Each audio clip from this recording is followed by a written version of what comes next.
Do you know that feeling when you have like focus? Okay. Do you know the feeling when you have those cardboard boxes laying around and you don't want to throw them away and you keep it if you want to send something away someday, and then after some time you collect like 10 of these boxes and still don't want to throw them away? Yeah, that's me. Okay, better, way better. So now we have space in the living room, and yeah, after I closed my first studio this year, we had some trouble with having like enough space for all our hobbies and stuff. We craft, we are kind of creative people here, and I do some music and some other stuff besides all this YouTube photography thing, and my girlfriend is stitching and doing fancy art stuff.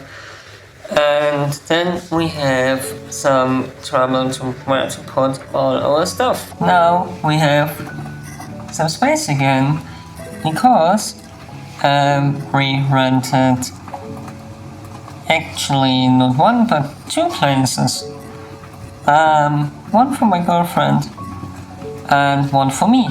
She is renting a place with a friend of hers for all her stitching stuff and work stuff, and I got the old place of her friend, and they're really close by. They're literally in the same building, and yeah, now in 2 weeks I can move in.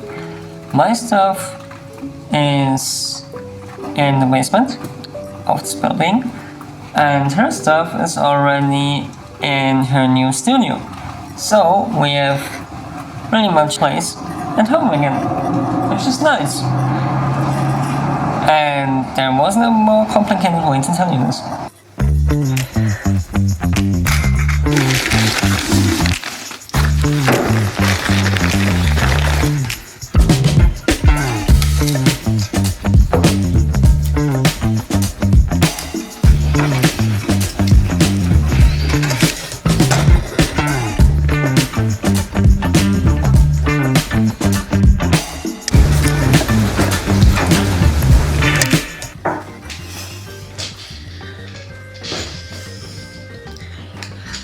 So, hi.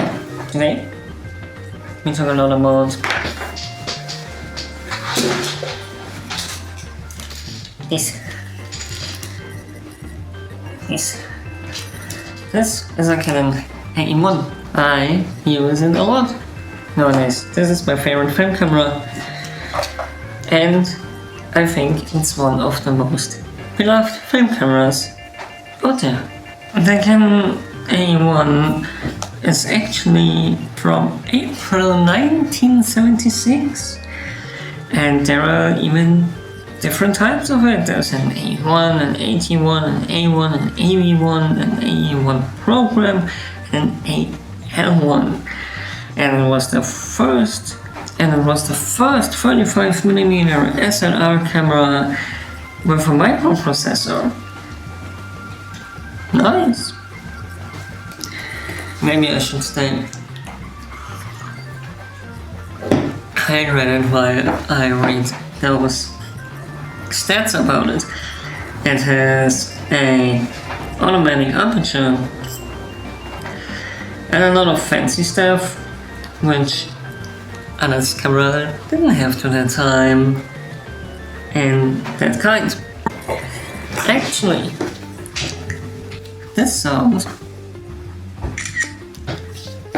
is the sound of a Canon AE1, because Joe Reeks, let's look it up, senior software architect at Apple Computer for nearly 11 years, from 1988 to 1999, recorded his own Canon AE1, and that's the sound you hear if you take a picture with your iPhone. the reason why I love this camera is actually because you really have to work your way through it. It has this really weird battery door here. It has a lighting mirror built in there. The lens is actually manual focusing, and the overall ergonomics of this camera are kind of pointy, sharp, and not as ergonomic as modern day cameras. Like, this is what you see from the camera. The lighting mirror on the right hand side, and the focusing point in the mirror. Really weird for people who are used to modern day cameras.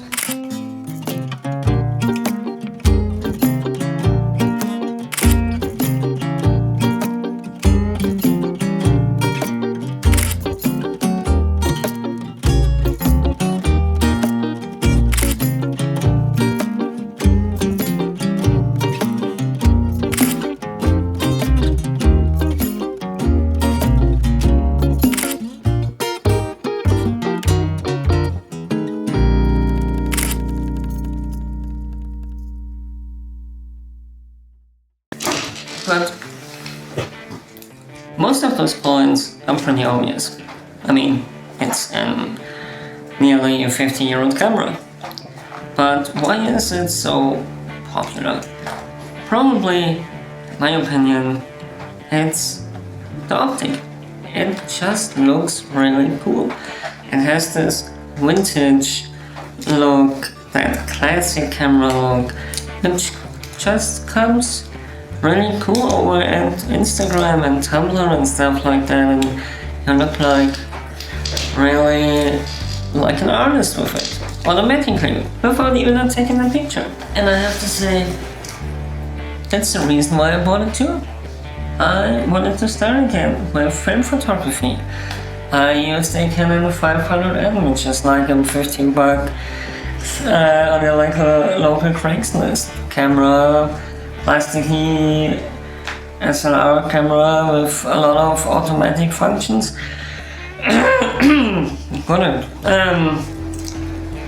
But this is like the real vintage retro deal. But there are obviously some points I wrote down here in my book that are not so good about this camera. It's like the ergonomics. This handle is not made for normal human hand, whatever normal means, but it's weird with this battery door. Yeah, somehow in the way. And the battery door is probably the thing that breaks most often on this whole camera. And the rewinder, it's really plasticky, not really sturdy thing, and each time I rewind the film I'm a little bit scared and I break it. Yeah. And to close things out, for this kind of chaotic video, I just wanna embrace my own style a little bit more, because this highly polished YouTube look you see everywhere is a little bit boring, to be honest, and I think there are too many people watching it when it's not that interesting and it's just reading of a script, which I do today too, but more going with the flow, more creative filmmaking, if you want to say so. So, why did you buy it, you ask? And I got it from a local Craigslist, and I paid like $70 for it, fully functional. There are a lot of $200-250 opinions out there. Please don't pay so much money for it because people tell you to do. It's like, always very funny to me what people think those cameras would cost, because like they are 50 years old and it's like, oh, it's a collective thing. No, Canon produced a shit ton of these cameras. There are so many cameras out there and they are actually pretty sturdy. Overall, like this is metal, yeah, this is plastic, but like they built so much of them that there are plenty enough out there. Otherwise, there are, look at your local secondhand stores, even camera stores do have them. Maybe they are even refurbished and stuff like that, which is pretty cool. There is a big possibility to get one of these cameras for not that much money. Film is already expensive enough. So, I hope you like this more cinematic kind of, more chronic kind of type of bringing videos to you and my approach to filmmaking and making it a little bit more personal, more kind of even vlogging style video, because I think this mirrors much more my personality and my approach about it, and trying less to fit in this stereotypical YouTube photographer kind of making content. And there is weird much space up here and I'm like here. But I sit on the floor because it's raining outside. And my dog doesn't want to go outside when it's raining. And this is why I do stuff at home, like putting stuff in other places. So this was this week's video.